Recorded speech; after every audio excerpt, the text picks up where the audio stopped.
గౌరీ, అన్నా ఆ మామ అల్లులకి ఊళ్ళో చాలా భూములు ఉన్నాయి కదరా. అవునన్నా, సిటీలో ఫ్యాక్టరీలు, సిటీలో వాళ్ళ వ్యవహారాలు చాలా ఎక్కువ ఉన్నాయన్నా. మరి అంత ఉంచుకుని ఆ భూమి మీద ఎందుకు ఆరాటపడుతున్నారు? ఒక్కన్నేసి ఉంచు. ఏమో అన్నా, నీకు మీ బావకి గొడవ పెట్టాలనుకుంటున్నారేమో. దానివల్ల వాళ్ళకేం వస్తుందిరా బూడిదా, కనుక్కో. సరే అన్నా, రే రండ్రా.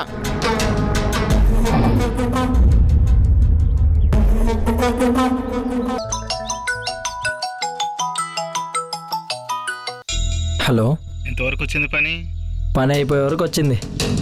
అయితే మనకి ల్యాండింగ్కి వచ్చేసినట్టేనా? ఆగవయ్యా జ్యువాలజిస్టు, నువ్వు చెప్పినంత సులువు కాదు అది. డాక్యుమెంట్స్ చేతికొచ్చాక కబురు పెడతా, అంతవరకు ఓపిక గుండు మరి. సరే మరి.